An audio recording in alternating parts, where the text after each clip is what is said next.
Gloire à vous et bienvenue dans cette nouvelle vidéo de Top Solid. Alors, aujourd'hui, attention, notion importante, on va essayer de cranter et de tirer tout le monde vers le haut.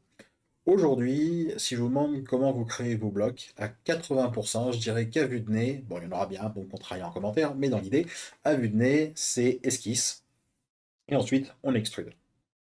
Le plus souvent du bas vers le haut, mais il y en a qui font ça d'avant en arrière, bon, à la limite, peu importe, c'est discutable, chacun sa méthode. Je vous propose d'arrêter de faire ça. Je vous propose de jeter des tas de blocs, tout seul, qui se répartissent à peu près tout seul, mais que si on veut, on peut quand même régler les dimensions. Ouais, alors, il y a quand même deux, trois conditions. Avant d'aller plus loin, je vous encourage à vous abonner, à nous suivre, à liker la vidéo d'avance. Évidemment, on sait que ça va être une merveille, on le sait. À la partager avec d'autres, ceux qui en ont bien besoin. Et je vous invite également, puisque mine de rien, on progresse, on a atteint un nombre d'utilisateurs encore plus conséquent le mois dernier sur Biblidéo, je vous encourage donc à visiter notre site avec la bibliothèque de fonctionnement idéaux pour l'agencement, dédiés à l'agencement, faites par des gens qui travaillent dans l'agencement accessoirement, et qui du coup auront plaisir à partager avec eux leur travail, pour que vous puissiez avancer et gagner du temps sur Top Solid. Au départ, c'est quand même le deal de l'outil. Ceci étant fait, je vous propose de parler de distribution. Pas de distribution de dividendes, hein, ça c'est autre chose, il faut vendre beaucoup de bibliothèques pour ça n'a rien à voir, mais de distribution de composants.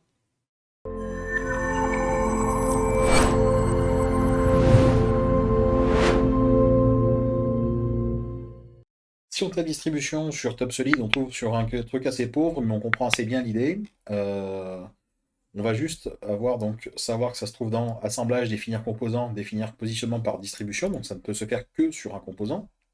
L'idée, c'est de concevoir un élément avec un paramètre de longueur, et que cet élément va pouvoir être géré d'un point A à un point B, a priori, hein, avec un reliquat, on voit au bout, qui se forme, ou au milieu, apparemment, on peut le placer ailleurs, bon, très bien. Il nous faut deux petites notions supplémentaires que vous avez déjà croisées. Mode de distribution répartir et jalonner.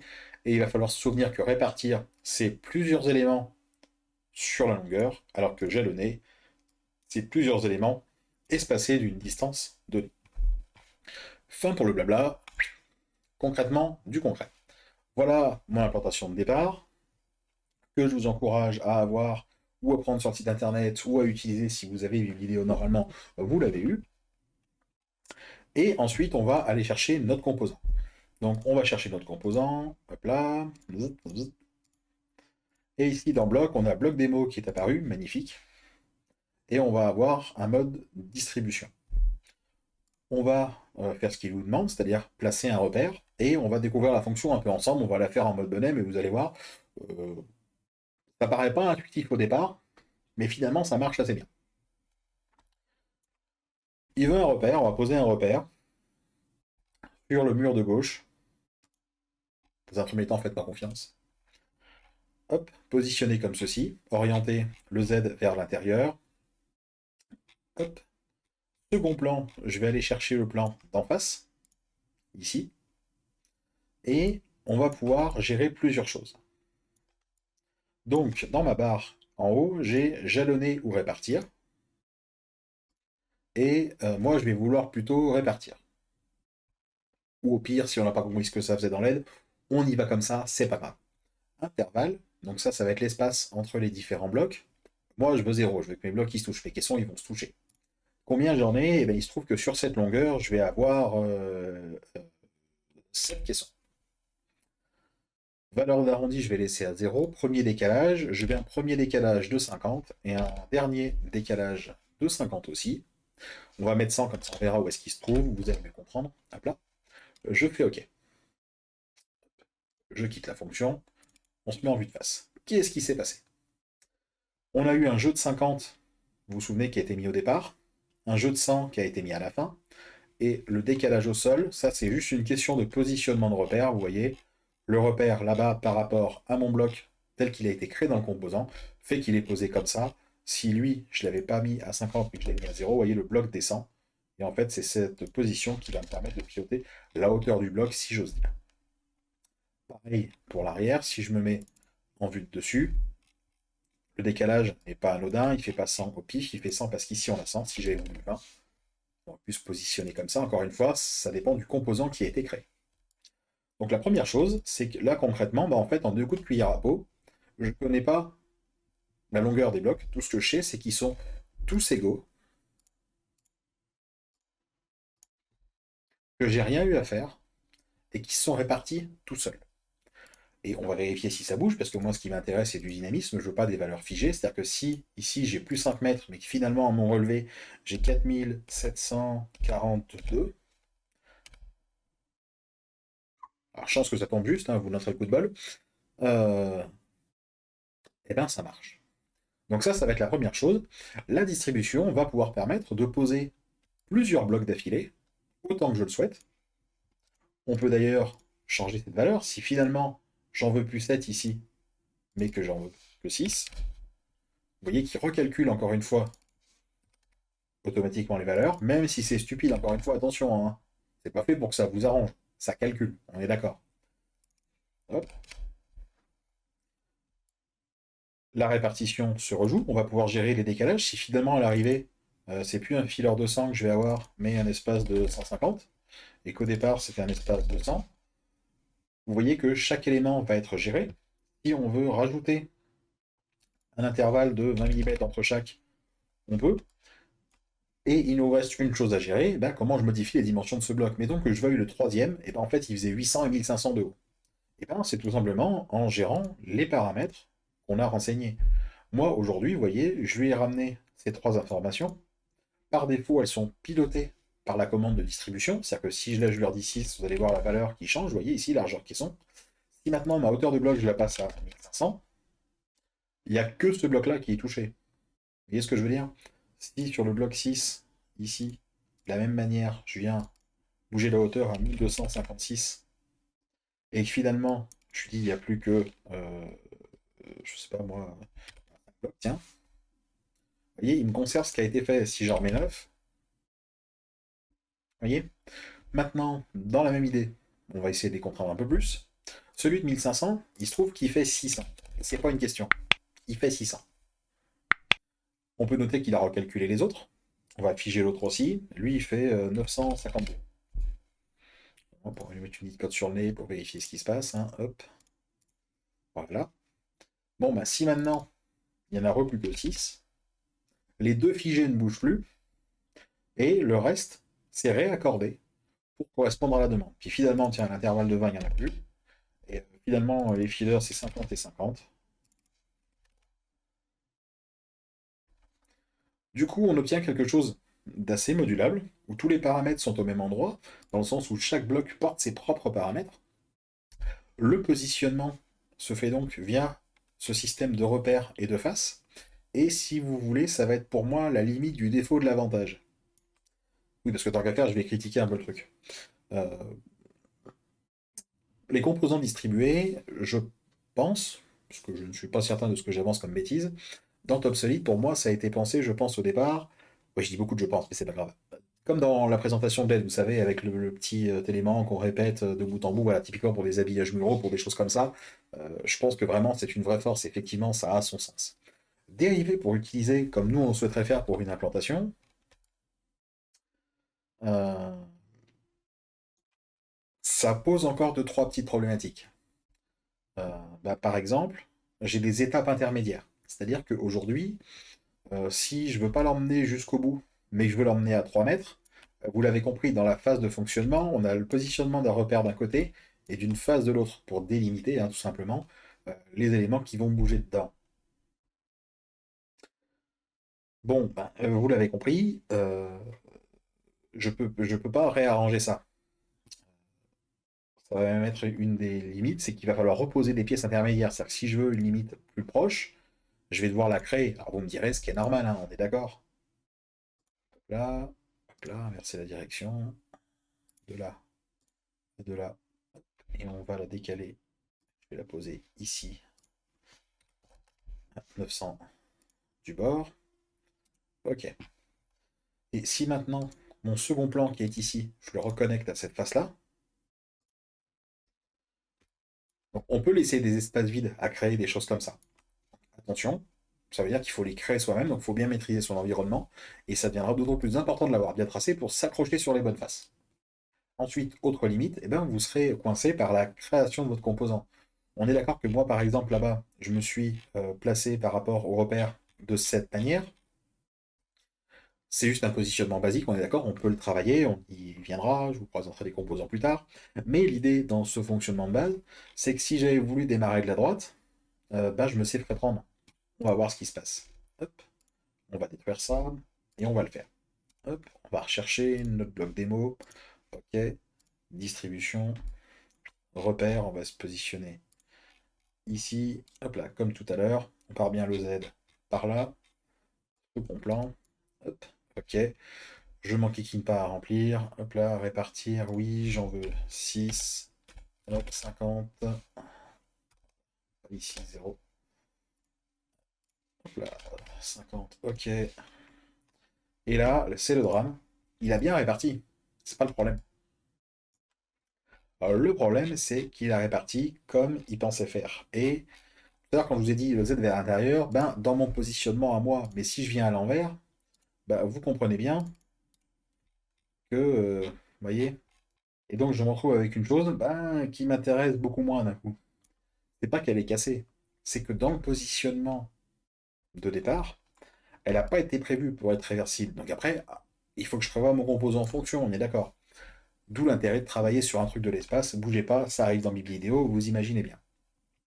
Donc, après cette petite mise en garde, euh, je pense que vraiment demain, l'idée, c'est de se diriger vers un travail par bloc.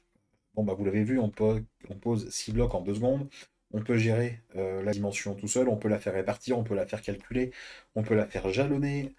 Imaginez pouvoir poser des blocs comme ça par rangée de 3-4 pour faire un L, ça prend 20 secondes, poser un îlot de la même manière. On est sur un autre mode de dessin euh, et qui s'intègre bien avec les éléments top solide d'aujourd'hui.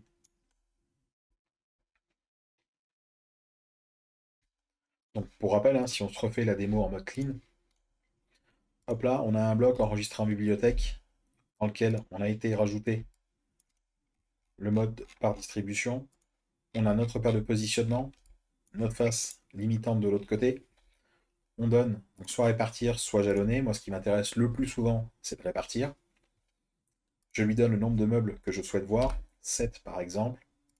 Je veux un jeu de 50 au départ, 50 à l'arrivée. On fait OK. Il me pose les blocs. Et moi, personnellement, à partir d'ici, mais ensuite, je viens tout simplement régler ce que j'ai envie de faire. Donc, mettons que le premier, hop, on a une hauteur à 1850 et il faisait 600. Hop là, le deuxième,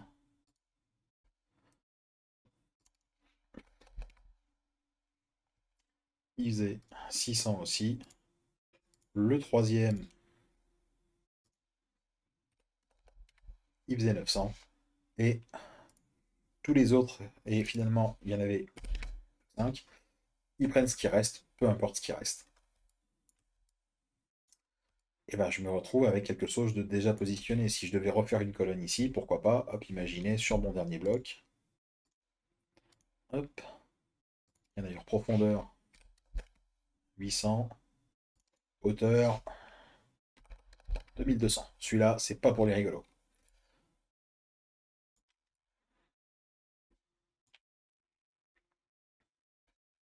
Et ben, une fois que j'en suis là, on est d'accord. On n'a plus qu'à partir. À partir de là, c'est joué, hein. Maintenant, quand on y va, bon ben, on arrive, hein.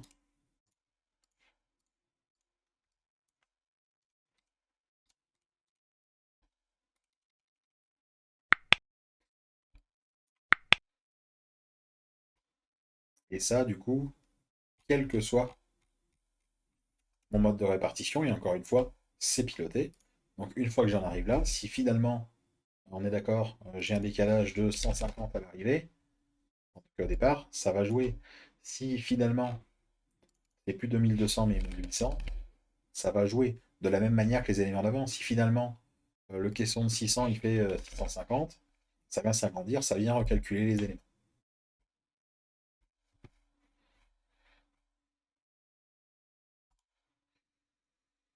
Hmm. On n'a pas l'habitude de faire ça, hein. On est d'accord, hein. Euh, alors, mon avis là-dessus, en vrai, je pense que c'est demain. Euh, En tout cas pour le rectangulaire, après les choses plus tordues, bon bah de toute façon c'est déjà pas un sujet. Mais je pense que tout ce qui est caisson, ouais, aujourd'hui le fait de travailler en esquisse, contrainte de partout, machin et tout, je dis pas que l'esquisse a pas de sens, je dis que l'esquisse elle a pas moins de sens sur du carré, sur du rectangulaire. Et des éléments comme ça où on peut venir personnaliser le bloc directement, à moi qui ai encore fait un peu de menuiserie, un peu, 5 6 ans, euh, ouais, c'est pas intuitif. Mais d'un autre côté, ça m'appâte et ça me donne le goût d'y aller. C'est-à-dire que cette fonction distribution, alors par contre distribution, je précise, j'en ai pas parlé en début de vidéo, j'aurais peut-être dû, pour ceux 6-24 et plus. Ceux qui sont avant, vous pouvez pas gérer le départ et là. Enfin, on peut, mais c'est plus compliqué. Faut le gérer différemment, faut créer un composant un peu malin. Enfin, vous pouvez, mais c'est moins évident que là. On peut pas le faire en direct. Donc 6-24 et plus, vous avez ces gestions donc départ arrivée pour laisser bah, les espaces défileurs qui en général correspondent bien à de l'agencement. Euh, on a une partie, alors je ne l'ai pas fait dans le jalonné, où on peut choisir où est-ce qu'on place le reliquat, qui est intéressante aussi. Et je pense que c'est quelque chose qui gagne à être développé, pour peu que le composant de base soit juste un petit peu malin. Tout à l'heure, j'ai évoqué un défaut, ah bah oui, regardez, il se retourne pas. Ouais, enfin en même temps, le contourner, ça prend 2 secondes. Même si on ne sait pas faire piloter que ça fasse un droite-gauche, c'est pas grave, vous créez un composant bloc qui gère depuis la gauche, un qui gère depuis la droite, fin du game, et c'est fini. Voire même vous le mettez en code catalogue, ça prend 20 secondes de plus, et vous avez quelque chose de fonctionnel qui marche dans un sens et dans l'autre, et vous vous en fichez royalement. Donc jusque-là, pas de sujet. Bref, faux problème, quoi. C'est juste histoire de critiquer, il faut bien que je trouve des choses à dire. Euh, du coup, je suis curieux d'avoir votre avis sur cette fonction de distribution. Déjà, parce que de toute façon, vous allez en l'avoir de plus en plus. Un, parce qu'on va commencer de travailler bah, les éléments qui marchent en distribution, donc vous allez en voir arriver dans les composants.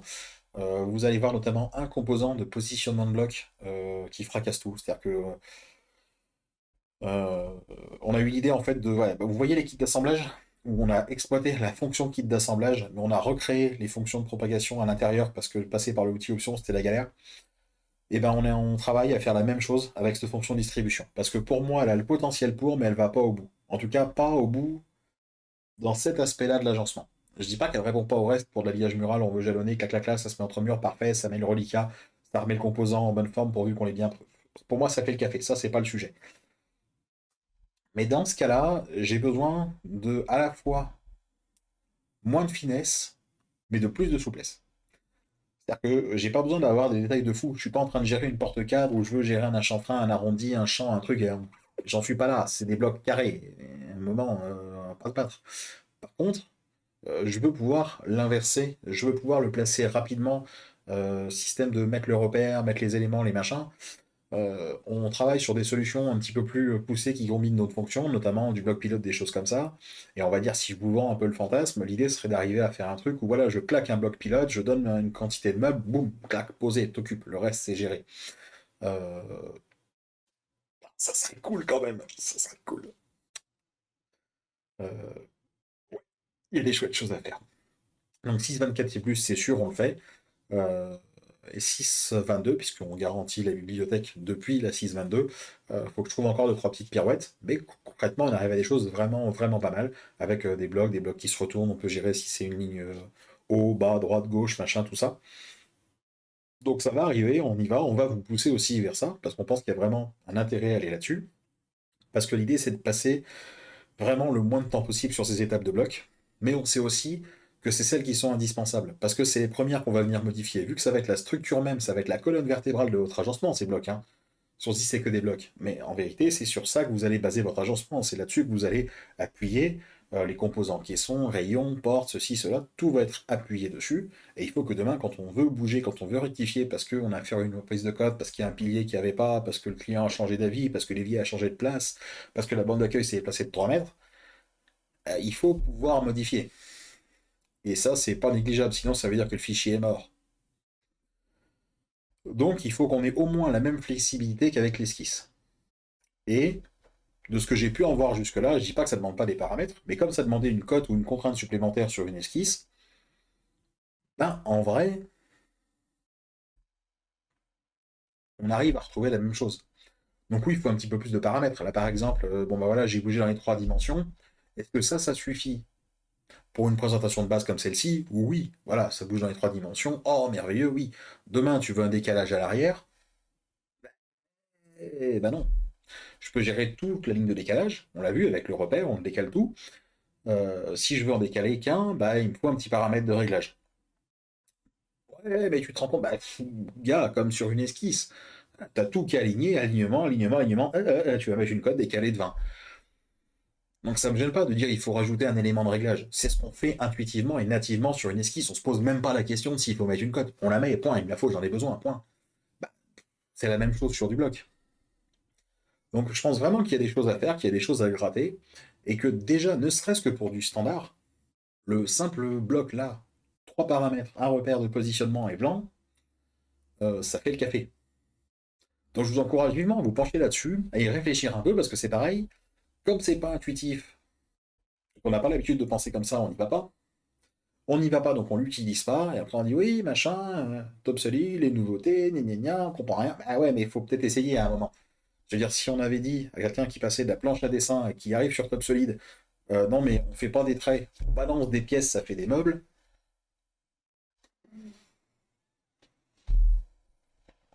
on va pas trouver ça intuitif. Et pourtant. Et aujourd'hui, je pense que c'est le même genre de bascule. Finalement, on avait beau tracer en 3D, l'esquisse c'était le côté 2D, ça rassurait, et c'est bien, et on aime bien ça, parce que c'est plus facile, on le maîtrise plus facilement. Et tout comme de passer en 3D direct et de claquer des pièces, c'était moins intuitif au départ. Je pense qu'aujourd'hui, la distribution apporte ce level-là et permet de se passer de l'esquisse déjà dans la définition des blocs pour pouvoir poser vos éléments, préparer vos agencements en fonction du milieu et de l'implantation que vous avez rencontré. Bon, écoutez, je vais cesser de débattre seul de ce sujet et j'espère en débattre avec vous en commentaire. Est-ce que vous avez déjà essayé la fonction distribution? Est-ce que vous avez déjà essayé de créer un composant de flou comme on s'apprête à le faire? Est-ce que vous avez d'autres cas d'utilisation de la fonction distribution? Est-ce qu'il y a des choses que vous voudriez voir plus particulièrement, peut-être que j'ai pas abordé, que vous auriez voulu voir, dire c'est con, il a fait une vidéo sur ça, moi j'attendais ça, il en a pas parlé, vilain. Voilà, voilà, bah écoutez, n'hésitez pas, et en attendant vos divers retours qui, j'en suis sûr, ne manqueront pas d'animer le débat, je vous dis à la semaine prochaine. Amusez-vous bien!